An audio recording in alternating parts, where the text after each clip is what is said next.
Alors, suffoquer. Est-ce que vous savez ce que ça fait de suffoquer? Ouais. Moi, je vais vous raconter comment j'ai appris ça. Ça va être une anecdote de vacances quand j'étais petite. On avait loué une maison avec une piscine et j'avais absolument envie de me baigner. Sauf que ma cousine m'avait piqué ma bouée et ma mère m'avait dit d'attendre, mais j'ai 4 ans, j'ai pas envie d'attendre. Donc je fonce et je plonge dans la piscine. Sauf que je coule au fond de la piscine et je comprends qu'en fait on ne peut pas respirer sous l'eau. Et oui. Donc je commence à manquer d'air, je panique et heureusement on me tire par le pied et on me ressort de la piscine. Ma mère est là, elle est paniquée et je comprends en fait que j'ai évité le pire et que cette sensation de suffocation c'est une alarme avant le pire justement. Cette sensation de suffoquer, c'est ce que ressent Gabrielle dans sa famille qui est dysfonctionnelle. Elle va devoir prendre conscience d'un danger auquel elle ne perçoit pas tout de suite. Mais l'histoire ne se passe pas dans une piscine, je le précise au cas. Elle ne va pas se noyer, Gabrielle, vous inquiétez pas. Notre histoire commence par une lecture du soir. La mère de Gabrielle lui raconte l'histoire du chaperon rouge, le petit chaperon rouge. Pendant qu'à côté, son père est dans le salon et il écoute la télévision à grand volume. C'est une scène qui va commencer par une dispute, une parmi les nombreuses que nous aurons dans toute notre histoire. Gabrielle est donc une petite fille qui est en maternelle.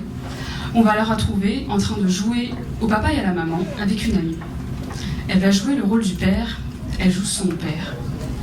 Et en fait, ces mots sont tellement durs qu'elle fait pleurer son amie. Ça va la bouleverser un peu, mais elle continue sa vie. Elle est petite, elle rentre de l'école avec son père, et quand il rentre, il tombe sur sa mère qui est en train de s'apprêter et de se maquiller car elle va aller à un pot de départ avec ses collègues. Son père est très mécontent du look de sa conjointe et il la dénigre devant Gabrielle qui est témoin de ça. Elle voit sa mère partir au pot de départ en larmes. Tout le long de son enfance et jusqu'à son adolescence, les disputes vont se répéter et ça va faire partie de son quotidien. Il va y avoir une gradation dans la violence, donc des petits dénigrements, ça va passer à des humiliations continues.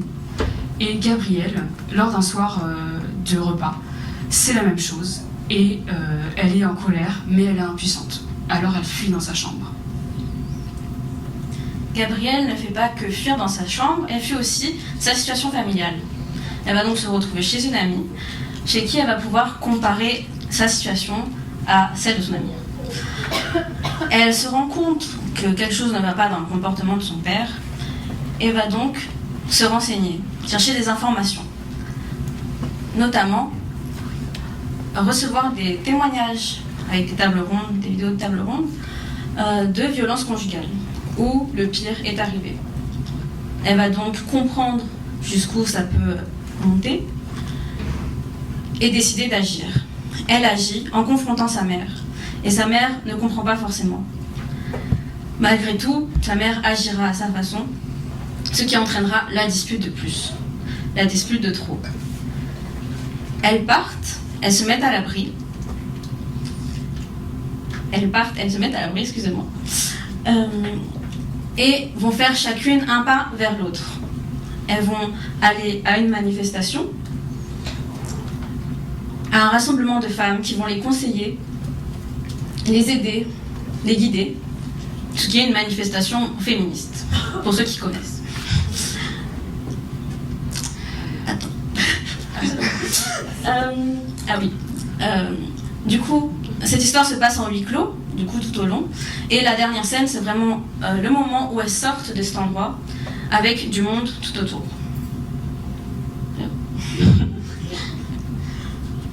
Ce qui symbolise la liberté aussi. Donc notre histoire, elle comporte 3 thématiques. Donc la première, c'est celle que vous avez là, ce sont les violences psychologiques. Ce sont des violences qui ne sont pas forcément reconnaissables, et souvent, si elles s'accumulent, elles vont aboutir à des violences physiques en fait. Et dans les cas extrêmes, à des féminicides.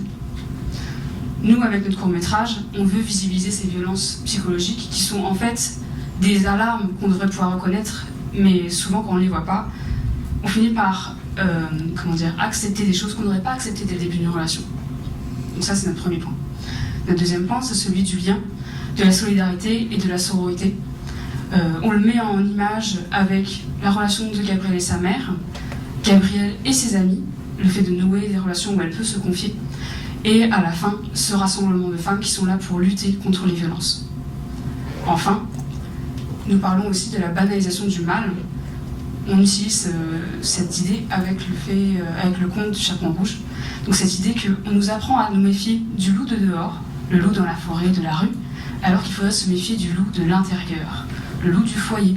Car pour le rappeler, les femmes ont plus de risques de mourir de leur conjoint que de l'inconnu dans la rue. Donc maintenant, on va passer à autre chose au niveau des tensions, etc. On va se calmer un peu.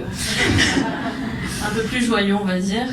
Donc le caractère design de Gabrielle, qui est d'abord une enfant joyeuse, curieuse, qui va ensuite se rebeller et s'affirmer. Le caractère design de la mère, qui est d'abord active puis passive. On voit dans son caractère design l'évolution de l'emprise. Ensuite, le père. Alors le père, nous souhaitons créer un monsieur tout le monde, et donc pas un monstre, pas un loup, mais d'une certaine manière, nous ne voulons pas mettre de visage. Ici, je l'ai traduit par le manque de regard, mais nous sommes ouverts à d'autres propositions, à d'autres façons de faire, notamment aussi de le mettre de dos ou montrer seulement des parties de son corps. Donc l'appartement et la chambre de Gabrielle. Les couleurs qu'il y a dans l'appartement sont aussi pour différencier les pièces lors des scènes, mais représentent par exemple la couleur rouge du salon, la colère. Et les couleurs sont donc très importantes dans ce court-métrage, car elles traduisent un contraste entre la banalisation de la situation, donc un entourage où on dirait que tout va bien, avec une situation qui nous alarme. Du coup, ça traduit cette impression que ça va finalement, alors que non. Maman, je ne crois plus au loup est un court-métrage de 10 minutes en animation 2D. À date, nous avons des images clés, des caractères design que nous avons montrés et un synopsis. Je m'appelle Chamero Zéro, illustratrice. Je suis Margot Strins, scénariste, et nous recherchons des productrices et des producteurs qui voudraient porter le même projet que nous, le même message, plus précisément.